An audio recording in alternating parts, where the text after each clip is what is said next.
Assalamualaikum, chers auditrices et auditeurs de la radio foot. Yo murutuna han kabi kalbe konton kal tendu kal jey min yalan koy ben lamoyo kay ben batutun depuis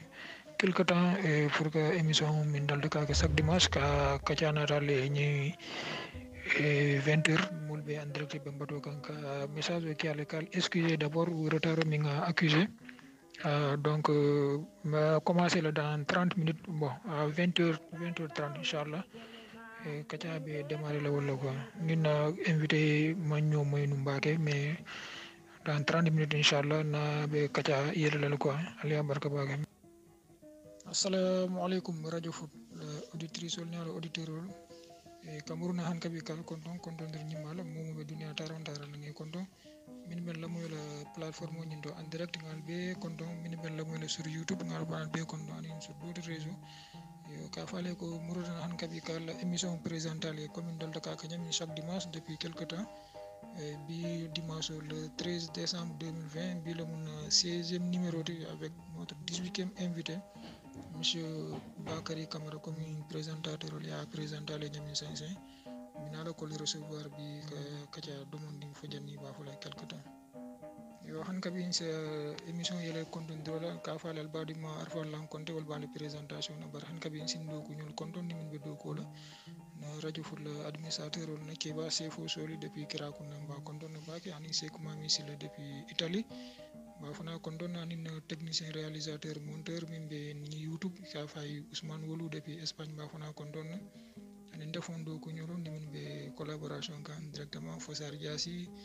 et Kabiro Camara wala Siaka Konde monsieur Modou Soli ngi be kondo ani Sidi Diop bam jakul mañina mo la ngal be kondo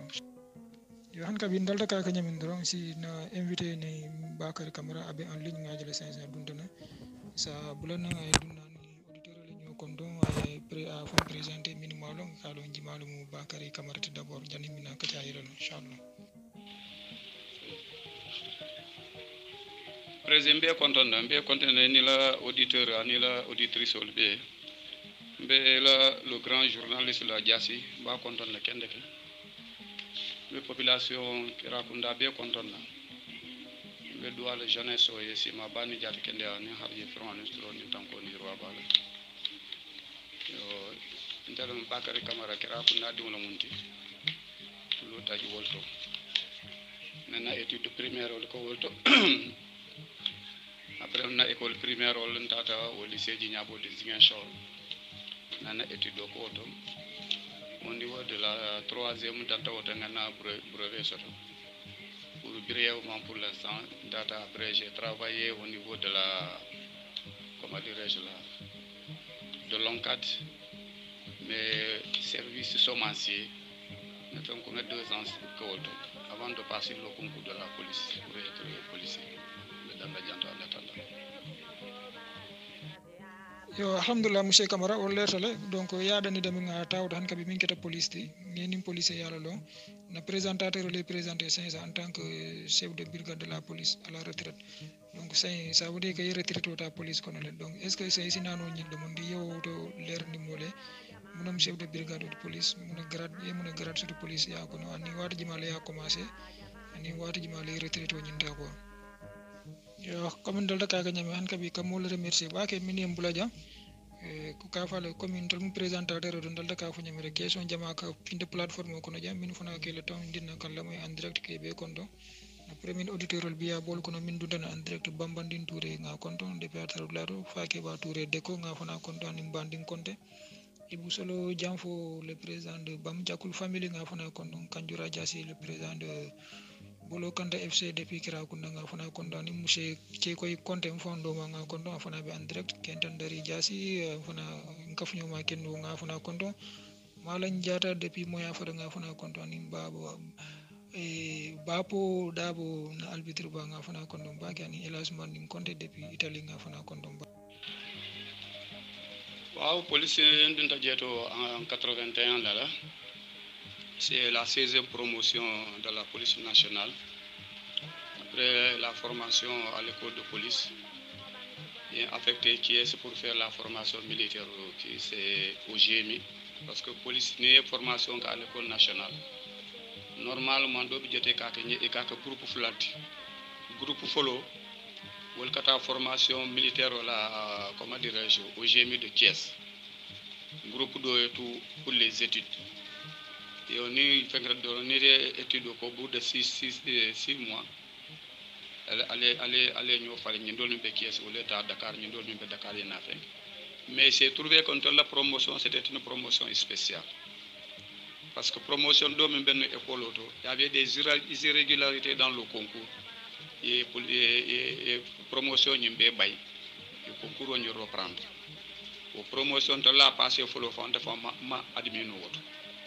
Finalement, il y avait un jeune Diola là, il a fait 2 ans à l'université. 2 ans à l'université. Le concours on y passé, et quand m'a admis, il n'était pas d'accord, il a réclamé ses notes. Il s'est trouvé qu'après vérification, il était parmi les 5 premiers. Donc, Abdou Foucault, donc, on a cassé toute la promotion. Le concours de reprendre. Il va reprendre. On a admis qu'on a fait 3 mois de formation. Voilà, c'était spécial. Il y a une formation qui a été faite au Caisse. Que formation que j'ai je suis venu à Dakar. Dakar aussi c'était au GMI. Après Mbote GMI en 84, Nata Hambourg. Je suis resté à Hambourg de 84 jusqu'en 97 avant d'être affecté à Dakar, au commissariat central de Dakar.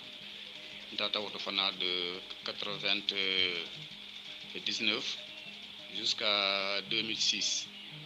2006, je suis revenu à Hambourg. Dombourg, encore, j'étais là au commissariat central. Ils ont ouvert le poste de police de Diamogen. Il y a un Sambadioto pour comme encadreur. Je suis allé faire l'encadrement parce qu'il y avait des jeunes qui quittaient le GMI pour qu'on a, comment dirais-je là, pour qu'on a commissariat. Donc ils ne savent pas le fonctionnement du commissariat. Ils ont choisi pour pouvoir faire là, pour les former. Là-bas aussi, j'étais là, on m'a affecté à Fatigue. De Fatigue, je suis revenu à Hambourg avant de repartir à Dakar encore. Il me restait que 9 mois, je suis revenu à Hambourg pour prendre ma retraite. Yo, mashallah, ngel parcours moyle. Donc c'est lafta ka janin ka dun ka kacha fon kono baki kana police kono. Et lafta e précision din ke no mole ni se wol soto no ibulu comme par exemple homme de tenue jamantol law ma fon bon defon kundi on tol jamantol kay jawale do mandi toni tion ke be ke kilenden manam policier militaire ou gendarme wanin douanier et est-ce que isina fono mol munam différence odi atul bete mo ñing korol bete mo munam def différence odi je quoi ani comme ça je mieux buro fana fo le 500 d'abord jannin kana dunna la police ya fono koro kono spécialement quoi yo be ngoto ma konton na fidèle auditeur mi yalan ko akan encourager tout le temps fo ni émission kana abulano minkita Moussa Diokuti depuis Espagne ba konton baake Moussa Touré ba fana konton na dundana en direct Sadia Dabo magnina fana depuis Kerakunda foundo ma Amadou Moussé Konde depuis Ziguinchor ba fana konton ba fallan dafe ndoma nim ba fallan Touré ndoma fulo lingi be konton baake ar fallan Touré depuis Dakar nga fana konton madame Fati awa Fati nga fana konton Sidi Koudjassi Lamine Konté depuis Kerakunda Bouba Gassama depuis Ziguinchor Ismaël Papa Ismaël Fati depuis Espagne ba fana konton na baake Wow. C'est que parfois, c'est tenu donc pour que pour le différencier, avec le collègue pour le demander. Mais la plupart pour minialon que armé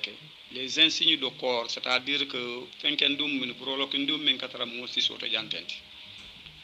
Wol ko corps le fenki. Gendarme ta ni ajibe fenkol ke dimbale natale jeto. Wol katara o prolokindum bal min katara si soto tanti. Yo nem police mu c'est à son le katara jeto. Wol ma manta galoti.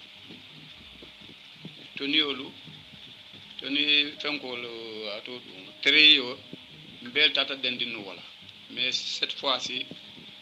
actuellement gendarmerie presque au damal que ni très fenko police wolu sa yela yetere yo bulale to ni bleu wala jama ke service fenko ko woto service d'autre ko woto ou bien il y a alterné avec la tenue noire aux forêts wala bere katra do bere verte wala katra wol yo douaniol ni pénitentiaire ñolu fanal jibe presque la bere mulunda ka bere beso mais ainsi do koro wolke fatan ko o jama ntolo ma fon la ni mo militaire wol fanal la fen ko be faje parce que dol bi jete que gazelle ko wala jella fen ko parce que y a beaucoup de corps dans qui y a l'armée de terre l'armée de l'air wol be ni la insignol mais presque les tenues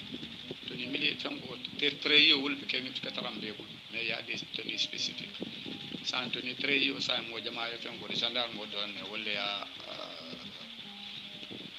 ne kadum la service d'autre ko police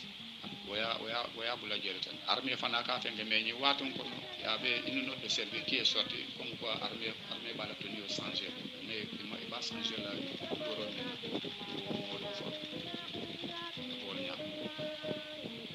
comme ka fa jandin ka dum ke police la fen ko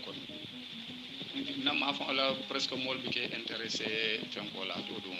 ke intéressé tenue ko en jahal lon ko na débat ko no il faut qu'on en parle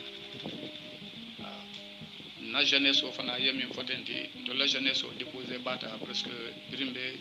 jeunesse o la janto football o ani théâtre wala mon activité principale mon ko le benga baki le théâtre vraiment il y avait des grandes figures il y a longtemps ils sont plus de ce monde Momar Silla Nyolu Momar Silla c'est un grand acteur de théâtre Momar Silla il y a le théâtre scolaire c'est des gens qui étaient vraiment renommés dans cette discipline. Bien football au final, il y a le grand Ozebieux, même au Tessabou Kontati, c'était des grands footballeurs. Ils sont plus de ce monde, Malamba Diassi. Il y en a, on ne peut pas parler de ce truc-là sans pour autant nommer surtout Conté. Mais à la acte football c'est plus apprécié que nous font le terrain parce que sur un reportage vraiment village au bel canana ça c'était notre jeunesse au jeunesse au marqué bac et puis au football au fana histoire tenue dieto au tembola moment histoire long parce que les clubs créé dieto club ogné Almam Diassi ñol le ben dieto c'était un grand footballeur aussi Abraham Diassi ñol Tidjadou Konté ñol ces gens-là ce sont ceux qui jouaient contre la JSK dans le club où nous faisons les Young Boys donc né JSK que jouait mais pour que ça kata marbu ka ko pour nga gagner on n'avait pas cet esprit là et puis né jouer fond bandé bu ka le min gagner min perte donc mais Sadio Olu Kontana, le président de Garas, les champions de Kirakunda de l'édition 2020, Mba Kontana Bakana le Molbe, Aliou Diassi, Mba Fona Kontana, étudiant depuis Dakar, Malang Banja Konten Kotoma, Konto, Moussé Dabo, Abe Andrek, Ngafona Konto, El Hazwolu depuis Portugal, Mba Fona Konto, Sekouma Misilam Fondo, Kunyo Konto, Viebara Silla et toute la famille Silla Ngebe Konto, Ba Sedi Swane depuis Janaba, Mba Fona Kontona. Ani bambandin dabo nga fana kondo mbake ok monsieur camara barka bake vraiment ay rappelo histoire rappelé na mole du monde alla jeunesse wato machallah yo ngamra ko moyo ko denj mbake parce que ninko radio foot on parle de foot ici de la culture yo sen han kabi nim murus non demande alla corps de métier ko ya fo le diam ko no 500 ko na ma fo ya constater que mo ke intéressé bake tonio donc est ce que était ça au fond no mole le argument be bule mi anam ko simol convaincre no fo ñaati ni ko ro ñino kanto ngamo do jele kadum corps de métier do ko no malgré bu katara di arnge donc ni métier minke depuis fo itata fo retraité ko no machallah donc est ce que tu n'as pas de regret wala métier ni il a c'est panna tabibe service la ko et c'est beaucoup d'amal les sur ko et quelles sont les motivations mi alan ko simin dino fono mole min simul hamin kadum koro nyin kono ba anim fana quelles sont les voies et moyens mol zonol min lafta ka dum policier ya nyin kono be mi passé no nyam pour futa wan kabi nga continuer condondro la baadi min be en ligne ben la moy ka yero jasi abe en direct ba fana kondono baake wiendi cedi depuis Italie ko gon ngayno me kondono baake fana be en direct na auditrice o wude dafe fana be en direct depuis Kirakunda Amadou Sedi nga fana kondono baake Omar Fati Falilou Dabo depuis Gambie Lamine Karafour Camara depuis Mbour nga fana kondono fama papa Alman Jasi fana be en direct nga kondono Seykou Dramé depuis Kirakunda nga fana kondono Lanjob Silla Karamou dafe Siaka Konté nga fana kondono ni monsieur Dramé Fati le président de l'ONG Bakaw Kirakunda nga fana kondono la molbe tout association molbe ngebe kondono ba vie dabo nga fana kondono depuis Marsasou Ansou Nirou le président de la commission sportive abe en direct nga fana kondono Abdou Konté depuis Dakar nga fana kondono Amadou Djunkou Touré depuis Kirakunda Wassara dafe général 66 nga fana kondono ni monsieur Solim Fondo ko waaw to mom nan tafana be duna police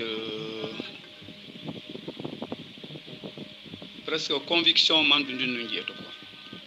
mais yalum fengo fin wol ka fa mi de ko l'appétit vient en mangeant ntata de maire dol bul azigen shor adima nga samana ne Kirakunda fa 40 de yamun dolbe kere wol nyanta londe ka fa vieux c'est un enseignant maintenant o maire en traité baaki joto traité bete ba min malon kay camera num fa anen ba ma fengir le ko ma konto mo dramete camera num fo anen numéro denta alors son fils là il était dans l'armée il avait le certificat à la durée légale au Mamban il a passé presque 1 an et demi comme il avait le certificat de bonne conduite il a passé la douane il est admis on a retenu que CFP le passé le concours de formation pour l'enseignement n'a passé signal pour la masse akonyo ko enseignement to jete na police ka ko no jeune parce que moi maintenant be brevet fam passé là ni kafunyo jola dol on a passé le brevet atama admis akonyo ko mata dans l'armée ka ko no jeune pas la tenue alors ben ñi ñu ko mo foñé ka ko no to ko ra ko non il faut laisser ça tomber il faut aller dans le quai faut les passer ou les encourager data na concours ñu passé donner admis mais je vous dis que je n'ai aucun regret qui ni à travers le canton sawada malmo ndimul fon be kala on do tenir tout sincère parce que na don ko min biyeto ko ça dit peut-être que ntolo ma fon la mol ke ko mutanyame la religion pose trop sur la balance ke nga jibe nyame wo mu handicap balti je te l'avais dit na intron ko kono tilbulo nga introduction menke ko si je prends par exemple le problème de la douane ni kontolo ma fon douanier rek mol ko ke masibot te Sénégal jando fonctionnaire mbi ke jo douane la produit ke jo wol douane ke do ko menki ke jo wol donc le problème de la douane saisir le douane ke ke balu wol saisir ni saisir ok prix mol be jeto fengo fene douane la fa structuré ta gendarmerie ni police sur ce plan parce que ndem ka foete moi j'étais ngana fe jamuken janto birimbe commissariat jamuken finance wata tantel ni mon nata amende forfaitaire jola ndel ka fen j'ai déposé parfois 1 million à 2 millions dans le mois té wo dat skilin tanye jeto au contraire ni problème au fond surtout avec les carnets là on te traduit devant la justice pourtant dat skilin man traje tu travailles comme ça ben volontairement et que des millions déposés au trésor public sans aucun sou de prime douanier le ni tele fe ngo fe muta primo 4 au primo quel que soit ton lieu d'affectation au primo albel 4. Donc quelqu'un qui te dépose par exemple la douane a fait une recette de combien de milliards moi mes milliards déposés par exemple. Donc on a primo nyata kala jelle en plus de son salaire. Ça doit être costaud. il m'est arrivé à la circulation nga samato mo samata jama mu tambol bulu frodo mo sa samba commissariat dossier ka samba à la douane ils ont traité le dossier là mais bira après mon ata intertola parce qu'on interto le dossier ba donc je pense que lolu hakete woto fe mo fenti je même wiye dari ñinen ka wala de je pense que il va t'expliquer ça ko man la mo hakete quand même donc j'exhorte les jeunes vraiment surtout les jeunes diplômés parce que les diplômes sont il n'est pas que même sauf que brevet mais dernier que si sanji fula sanji saba sanji na moi je préfère qu'au moins que j'étais dans l'armée au sortir au bout de 2 ans de formation, parce que nous, ils demandent le certificat de bonne conduite. Nous, tu as l'attitude de passer la gendarmerie, la police, la douane, les eaux et forêts, le service d'hygiène. Les corps, c'est des corps très solides financièrement. Ils sont bien payés actuellement. Donc, moi, quand je dis agent de la police, qui est un gendarmerie, qui est ça, non, il faut être à l'intérieur pour savoir la réalité de ce truc-là. Merci beaucoup. Le fonctionnement, il a expliqué. Ngabra usas bo leer ne ko ma jigi hakku pot d'ailleurs mol camera comme yalka e pol douanul kamin muta mol ka wandi tara wolta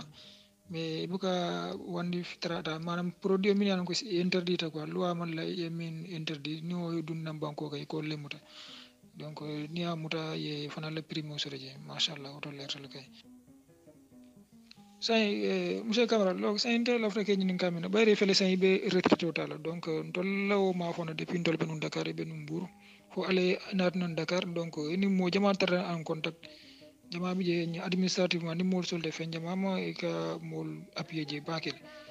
donc say afele retraité total est ce que say ndollo secteur ko no paka secteur ko no contacol bebul le min yalon ko wol fanal bele en activité policier le wala homme de tenue le mi yalon ko sont bien placés mi ka mi yalon ko ni mol si solo no minima e be lor no ndami est ce que yo han kabi nga auditeur kondo min dundana en direct Omar Sedi depuis Kira Kunda nga fana kondo Ousmane Wolu na technicien be en direct Sefou Soli na Keba Serif Makolon Touré le président de la famille FC nga fana kondo mbake Alfou Soli depuis Espagne Bambo Conte Mbarima nga kondo mbake Boubacar Camara depuis Kerakunda nga fana kondo mbake ani Daouda Sagna moya fara nga kono Ibrahima Evral Sedi nga fana kondo depuis Diamniadio ani Karamo Touré nga fana kondo mbake Lamine Dade Dabo Lamine Sawo Dabo Yankuba Diassi Kajali Konte la famille Kolingal Monsieur le Président ni atina ko tonya mbol fole ndala dumo police woni santé ke bona birna 40 ba wata fo kol bantam ma mo kina rencontrer police ou à la gendarmerie ka fo ñiko ñimu afa man na ma fa no koti man kono dane ke militaire o joto c'était ton capitaine de l'armée wotembo le commissariat central à Bachir mais à part lolu mammo kilenjante lo ma ko la min sa foko ñimu jaaran ko te kera ko nan ko bonun ko lu wala makan ko wala etc toni tiwo ma fata kerinde barintam maaje wala nan ko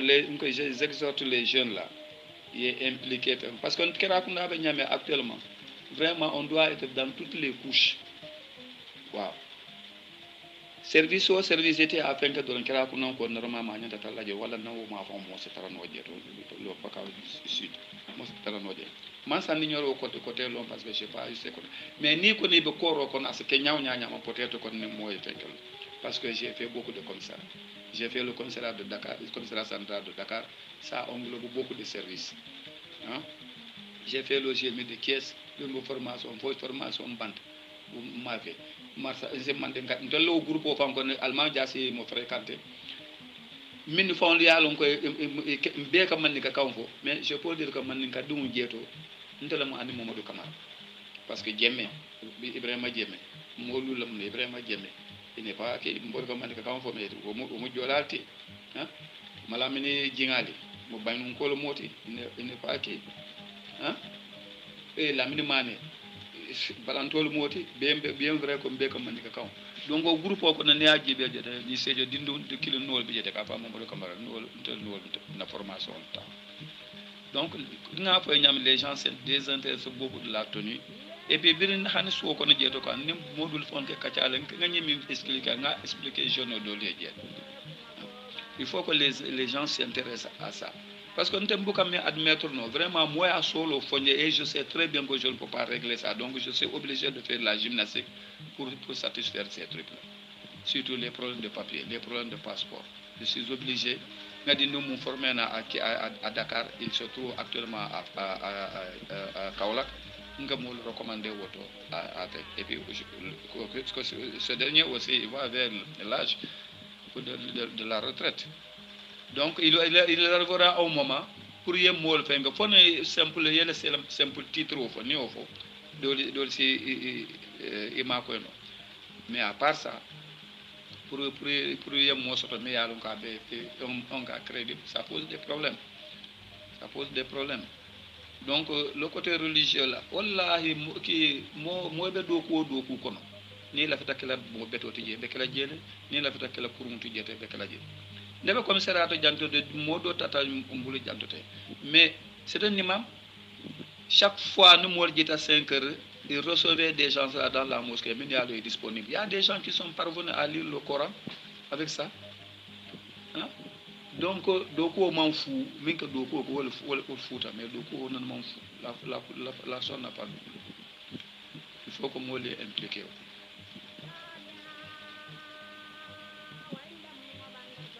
police la formation actuellement au niveau du brevet né armée ke wala mo agent de police autre nem bako bebulu tu es sous-officier ni a passé tu es sous-officier donc ni licence au bebulu officier école passé donc les commissariats centraux commissaire divisionnaire au boto mais les commissariats d'arrondissement et consorts commissaire plan le boto ñun do les postes de policiers et consorts officiers et les lieutenants ou les budgets c'est avec le comment dirais-je avec la licence nous faisons sans problème hein mais janni do budget ka pour que dum koro kon peut-être wala mo accession wala mo problème mais dum ta koro kon doron cette année concours mais organisé il doit prendre 111 personnes mais finalement 140 personnes au l'état pour les sous-officiers la gendarmerie aussi c'est la même chose et au niveau de la douane avec sans armée avec le brevet du coquet parce que au niveau du certificat mais il faut faire l'armée avec le certificat il faut faire l'armée mais ni brevet l'agent breveté tu n'as pas besoin de faire l'armée mais il y a armée qui a plus de chance pour le problème du budget. Donc j'ai sorti vraiment les gens là sincèrement ni nawo ma fa na mo rencontrer mais ça fa ñu konté mo ma fa dimut non ndaka kal principalement ça mo na be Dakar nem bo le tambora na tende ngi moy be man ka kam fol dron je les réponds dum do be monter la wax nan nim sat man ko be tambale be fonko la ngoy ko brat le kenyu kam mi foto do kaw man diata pour que do ka fu ñoy wa nan nga ta wa ñun tujé to nga ta après na wata nga fo isra kon na man e ko té man ko mom to ko no ma mo nga susule parce que tout simplement he wo ki do ko ñako he mo ñanté tulo na parce que to do bi jeta kay tu ko le amba ja ngoy ko wala fa yaati ngam fam funta dal donc moi moi bedamento pour que ibadu ma ko il faut qu'il y ait des gens dans les services mais ni moto service ko no mo lié fen ko be des état gendarmerie e badin état police e badin état atolu pénitence fon e badin jeto ni ko be ibadin do fon jibel prison ko no ma doit aller mais alhamdulillah ngamra message o ni leertale mo liya moyle na étudiant no ni jeune exhorter rek mini sakeno ye fere ye intéressé la ye renseignement ta ya lo mbe koro nyin kono machallah mais kawsi touré kontono depuis Italie et Omar Fati le futur l'ex futur policier Omar Fati muna ma kontono bagi yo han kabi mon père mais ñinin kala ila findo kira kunda ametale quoi mais est ce que ila taka wara jele quoi ye be je fon kala mal je fon ninke la programme li be kala mal demande parce que mbe sol la avion fana mo la na structure sportive lu fanna la nin culturel fanna la quoi et puis wo fana bon mbe mo le exhorter la min yalon ko et bien extérieur comme à l'intérieur du pays ici vraiment il faut quoi que mo lié ko de kira kunda parce que mais kira kunda da mal so sincèrement parlant kira kunda commencé à ñami vraiment c'était le bijou du secteur wallahi donc sur le plan politique sur le plan sportif hein, comme au théâtre la caro moumé bela au tembo là je me rappelle un jour tata moya frère il y a un gars de Sédhiou un encadreur de Sédhiou qui nous a trouvé là-bas il a suivi comme adresse là le théâtre là mais il était ébahi à pourquoi Antoul Boukata Sédhiou qui est présenté au niveau départemental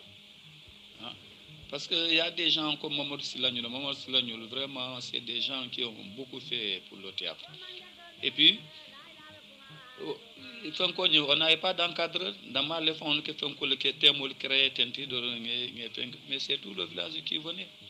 Donc, j'exhorte vraiment la jeunesse là. Il est beau Syrie, il continue dans cette lancée là. Espoir manque histoire ta manque fait mo fenti il faut toujours dans un jeu il faut qu'il y ait un perdant il faut qu'il y ait un gagnant ou ka bay non mais vraiment tout le monde voit tout long ay site ko ñol fenk ñol on savait pas ça nan mo ko fenk parce que je dirigeais un groupe allemand dia suñu le club c'est moi qui ai créé ça en tel cas dirigé nous on jouait contre la JSK mais problème nan bu ka soto bon yoro ya fonno l'autre jour là pour le développement fana do bi jeta han moyen wala manna mais il faut aller avec les moyens du bord til kan do kon tende de faire du jardinage min ya lon ko de sate ko nay manta adula il faut faire du jardinage wo sa wala jeto si c'est ko ndat don le apenke jeto mais c'était extraordinaire gata ñaw ma e fan soto no jele ça c'est tout ça c'est des opportunités parce que ni ko be les grands financements ko be ñu wol batla bon jama politique wol kata du wol kono ça amène des problèmes waaw mais marié la kuy fande on ke doro ne afengere doro et le jardinage donc hein là vraiment ça c'est des qui jeunesse sont encouragés voilà parce que moi je suis vraiment toujours du côté des jeunes. Bato menanya association créée c'était les Allemands nous allemand que mais on le village fait animé ça met très bien les choses se passaient très bien hein? Je profite vraiment bien que Amantra Balour parce que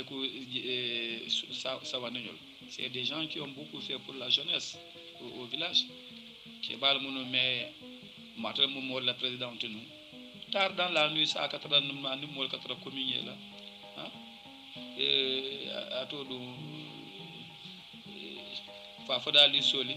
je me rappelle un jour une profession le fils des garçons kata à la porte d'accord malheureusement ma trajet pour kata konton avec le drapeau ma trajet mais dès son retour le soir Biria informé voilà il est venu à l'école sous la pluie il nous a trouvé là-bas. Le Molia a ovationné le faux Moussé Gagne, mais le premier instituteur du village là, il était ébahi. Donc, on a vu tout le monde là, tout le monde là, donc il faut que les jeunes qui prennent ce flambeau là, continuent. Le développement du village ne peut venir que nous-mêmes. Nous faut comprendre par exemple, il y a très beaucoup de investissement au village. Ni n'a pas eu le succès ils font sous au fond là bu katare bul je de fo mol bondi était là wala bu ko je ne suis pas d'accord pour ça vraiment man bon garantie lo mais quand même je sais très bien que dal mais on mais ni na ta do xana tra bi kala ñu kala bon ya fa ko iter ta moto c'est mieux mais yak tra sa te di yalla tra fam wula wala yetra ami janto fam ni fu de fam la so ko du la bu ka très vraiment je ne suis pas d'accord pour ça moi il y a investir banta nyamendo yene la sa te fam il y a investir peut-être que les gens vont dire que alors il n'a rien investi au village certes ah mais de les mi manje date le conseil ni bo conseil o kala doron conseil beto e ko di molla min ya lon ko ça fait waaw je suis vraiment désolé mais o dal il faut que moli ok fait moli investir village Dabou Djibé par exemple et tant d'autres hein je donne un exemple fenko fana ki nga ñu fonction mi fana fotenti man mon premier commissaire c'était un professeur d'anglais il a abandonné l'enseignement il est venu à la police mais il l'a pas regretté hein pour qui nous encore là pourquoi pas entourer professeur de je ne sais quoi là pourquoi pas ne pas passer le concours de la police ou de la gendarmerie hein? Il sera engradé il sera quelqu'un de spécial dans le coin hein? Pourquoi pas d'autres enseignants parce que enseignement ciblé c'est des gens ils font apprendre mais ils apprennent donc moi donc livre bala wato wati hein toi tu désapprends pas tu apprends moi mais donc apprendre donc les concours sont plus faciles pour toi que quelqu'un qui est loin des documents hein? Vraiment ndama to la men ki dindindo ya fanya ko nyoko ntebe du na ñu métier ko no wato menna ndo ma mantal non do ko la mais ko nyoko wodunta police ah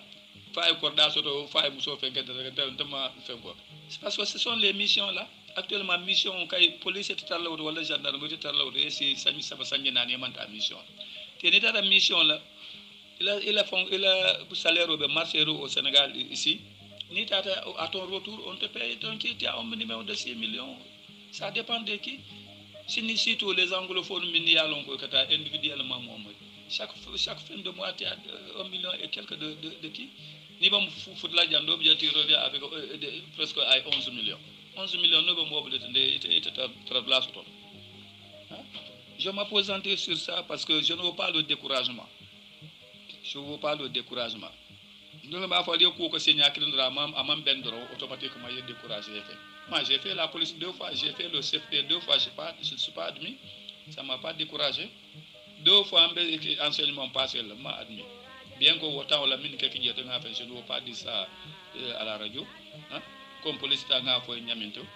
si c'était pas l'étudiant là et ça a trouvé qu'Abdou Diouf venait de prendre le pouvoir. Abdou Diouf a saisi le ministre de l'Intérieur d'antan Jean Collin. Il faut voir le cas de ce candidat-là parce qu'il déclare qu'il est admis. Et ils ont vérifié, ils ont trouvé qu'effectivement il est admis. On a regardé à l'école, il y avait 80 personnes qui n'avaient même pas passé le concours, qui n'avaient pas de dossier de candidature et qui étaient en formation là-bas. Et bien, comme maintenant, ces gens-là, ils ont un dossier qu'ils ont fourni, un dossier fourni, quand ils ont le concours. C'est à ce moment-là que moi aussi, j'ai réussi au concours. Hein? Donc, nous allons nous décourager, peut-être que je me trouverai ailleurs. Parce que les postes éphémères là, il n'y a que ça société, ce n'est pas des sociétés garanties. Bien que compression. Ça pose des problèmes. Hein? Barka, merci beaucoup, monsieur Camara. Ngamira 5 minutes de jamon jafo so kuta no wala alpha la muité. Donc lañu message mom ngamira auditeur be ba la mo lan hakilo message ni c'est plein de sens. Message d'encouragement, no message de motivation, no message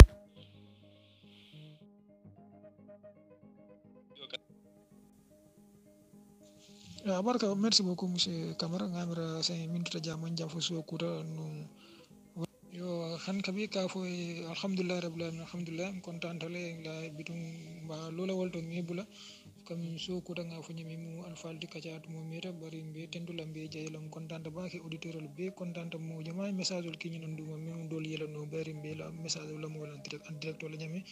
ko ka fuko vraiment c'est woto bi donc man nyami kan panelo nyin kuna kana ka charge for 2 heures de temps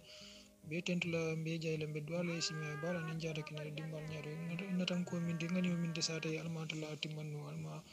ye na banko yo han kabi ngo nyanta fulola de min nyinata le nyino ketata ko bari émission nyanta yella min wala mu na événement culturel on be kerem donc ko actualité mati fana sata ko non min kita ku yambati dinnun be jujoto et puis kunu ya kol commencé jembe ke kendol be tentula nak min be dinnun kunna kin tawno fon sa wadi les VIP de kira kunna la famille sodi banko lingal ko ndum baake yanko bo jasi kajali konde amadou sedi mobin soli e diouf jasi annalla ke ba madi fadi alsen e bamba sedo nyulo ngal be kondo anim fonnin kel min be maral min bije be dinnun kunna wulo kono ngi be kondo baake ngi be encourager la be tentula be jayla bar magnina ke koy kontela ani sefo soli o min nyin kaca sababu ketata minti ani amba fama almam jasi on le mi na invité facilitation